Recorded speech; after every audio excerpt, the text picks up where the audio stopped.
औज़ुबिल्लाहिमिनश्शैतानिर्रजीम बिस्मिल्लाहिर्रहमानिर्रहीम। अस्सलाम वालेकुम फर्स्ट ईयर क्लास। उम्मीद है आप सब खैरियत से होंगे। तो आज जो हमें टॉपिक पढ़ना है पेज नंबर 294 है पैटर्न ऑफ ट्रांसपोर्ट कि कैसे जो है। अब हमने जाइलम की पहले बात कर ली कि वाटर की कंडक्शन किस तरीके से होती है, तो हमने बात करनी है फूड की कंडक्शन किस तरीके से होती है। तो फ्लोइम जो है वो आप सबको पता है कि फ्लोइम जो है फूड की ट्रांसपोर्ट में हेल्प कर रहा होता है, एक प्लांट के पार्ट से दूसरे पार्ट तक फूड को पहुँचा रहा होता है। अब ये जो फूड की ट्रांसपोर्ट है ये अपवर्ड डाउनवर्ड किसी भी डायरेक्शन में हो सकती है, ग्रेविटी के हिसाब से नहीं होती, किसी भी डायरेक्शन में हो सकती है।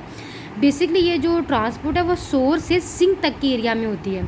सोर्स वो एरिया होता है जहाँ पर आपकी फूड बन रही होती है और स्टोर होती है।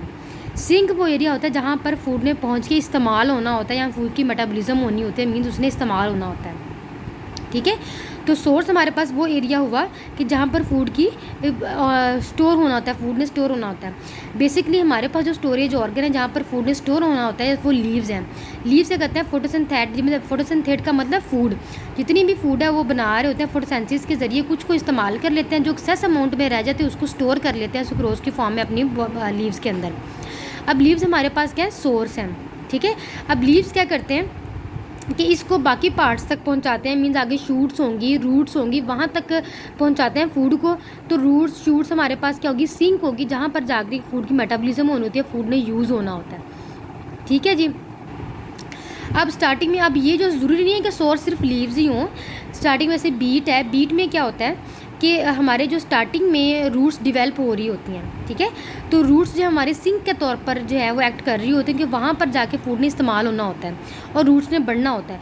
जैसे ही रूट्स फुली ग्रो कर लेती हैं, ठीक है, पहला सीज़न का ग्रोइंग सीजन कंप्लीट हो जाता है, अब शूट्स ने डिवेल्प होना है, तो रूट जो है वो सोर्स के तौर पर एक्ट करती हैं जहाँ पर फूड स्टोर हो गई है, और बाकी जो शूट्स न्यू निकल रही होती हैं वो सिंक के तौर पर एक्ट करती हैं, जिनसे नई शूट्स बन रही होती है जहाँ पर फूड ने इस्तेमाल होना होता है। ठीक है जी।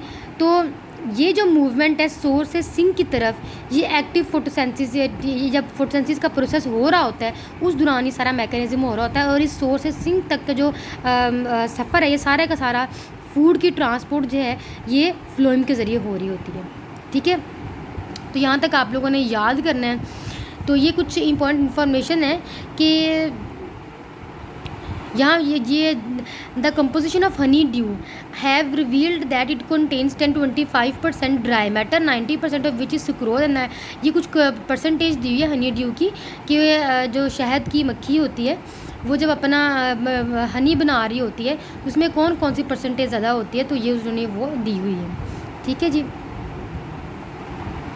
इसको दफ़ा रीड कर लीजिएगा, ना समझ आए तो हम इसको इंशाल्लाह कल फिर दोबारा डिस्कस कर लेंगे। ठीक है, नेक्स्ट हम पढ़ते हैं कि मैकेनिज्म ऑफ फ्लोइम ट्रांसपोर्ट। अब कहते हैं ये जो मैकेनिज़्म है कि सोर्स से सिंक तक का जो प्रोसेस है ये किसी ना किसी मैकेनिज़्म के थ्रू हो रहा होता है।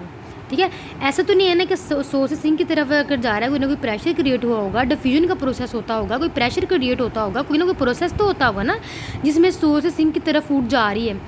तो वो ये बात करते हैं यहाँ पर दो तरह की थेरीज जो हैं वो डिवेल्प हुई थी। एक एक्टिव थेरी थी जिसमें उन्होंने कहा था कि एनर्जी इस्तेमाल होती है, कि जब भी सोर्स सिंक की तरफ फूड ने जाना तो उसको हाईली एनर्जी की ज़रूरत पड़ती है और वो एनर्जी इस्तेमाल करते हुए ये मूवमेंट करता है। दूसरी हमने पढ़ी पैसिव थेरी। पैसिव थेरी में आपको पता है एनर्जी इस्तेमाल नहीं होती। तो एक्टिव थेरी जो है वो इसके लिए हमें कोई एविडेंस भी नहीं मिला, ना हमें कोई शाहिद मिला। जब हम लोगों ने बहुत से एक्सपेरिमेंट्स किए हैं, हमने इसके ऊपर रिसर्च की है, तो हमें इसके बारे में कोई एविडेंस नहीं मिला। तो पीछे बाकी जो रह जाते वो पैसिव थेरी रहती है जिसमें कोई एनर्जी यूज़ नहीं होती, बल्कि जो है वो या तो डिफ्यूजन का प्रोसेस होता है या प्रेशर फ्लो थेरी होती है, जिसमें प्लांट को अपने किसी किस्म की एनर्जी जो है वो एक्सपेंड नहीं करनी पड़ती, यूज़ नहीं करनी पड़ती।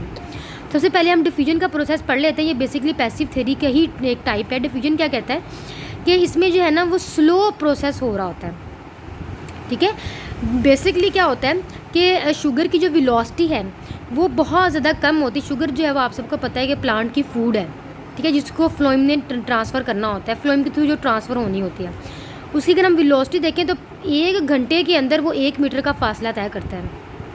फूड जो है प्लांट की वो 1 घंटे के अंदर 1 मीटर का फासला तय करती है सिंक तक जाने के लिए। लेकिन अगर हम डिफ्यूजन की बात करें तो डिफ्यूजन में कितना टाइम लगता है, 8 ईयर्स लगते हैं 1 मीटर तय करने के लिए। कितना टाइम लगता है, 8 ईयर्स लगते हैं 1 मीटर तय करने के लिए। तो इसलिए जो डिफ्यूजन मैकेनिज्म ये तो पॉसिबल ही ना हो सकता, क्योंकि हम लोगों ने देखा हुआ कि दिन टाइम भी बड़ी तेज़ी के साथ जो है वो सोर्स से सिंक की तरफ फूड ट्रांसफ़र हो रहा होता है। और अगर ये फूड ट्रांसपोर्ट ना हो, अगर ये इतनी स्लो हो तो इसका मतलब क्या है कि जो बाकी इर्द गिर्द के सेल हैं प्लांट के वो इजीली डेड हो जाएं, क्योंकि उन तक तो फूड ही नहीं पहुंच रही। तो ये जो डिफ्यूजन का प्रोसेस है इसको जो है हम छोड़ते हैं। नेक्स्ट हमारा प्रेशर फ्लो थ्योरी है, इंशाल्लाह ये हम लोग कल डिस्कस करेंगे। ठीक है जी, चलिए थोड़ा येलो बॉक्स भी देख लेते हैं। येलो बॉक्स क्या कह रहा है, टाइम है हमारे पास। The composition of material flowing in phloem has been study by using aphid. अच्छा, अब ये जो उन्होंने प्रोसेस है कि प्रोसेसिंग की तरफ फूड कैसे जा रही है, फ्लोइम के थ्रू जा रही है। अब इसकी कंपोजिशन क्या की, ये जो फूड जा रही है कितना गाढ़ा है, इसमें कौन कौन सी कंसनट्रेशन है, ये जो हमने स्टडी किया वो एफिड के थ्रू की है। अब एफिड क्या करता है कि अपनी इस आप डायग्राम के अंदर देखें, एफिड जो अपनी स्टाइलेट को, अपनी जो स्टाइलेट कहते हैं एक प्रोजेक्शन होती है इसके मुंह के अंदर, उसको उसके अंदर एंटर करता है, स्टाइलेट को फ्लोइम तक ले जाता है और फ्लोइम से फिर सक करता है चीज़ों को। ठीक है, इंसर्ट दियर स्टाइलेट इनटू स्टेम और लीफ, स्टेम और लीफ के अंदर स्टाइलेट को इंसर्ट करता है और फ्लोइम तक ले जाता है इसको, और वहाँ से फिर सक करता है।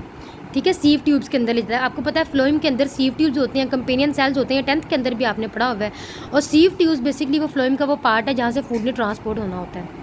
The pressure in sieve tube cells force saps through the aphid digestive track.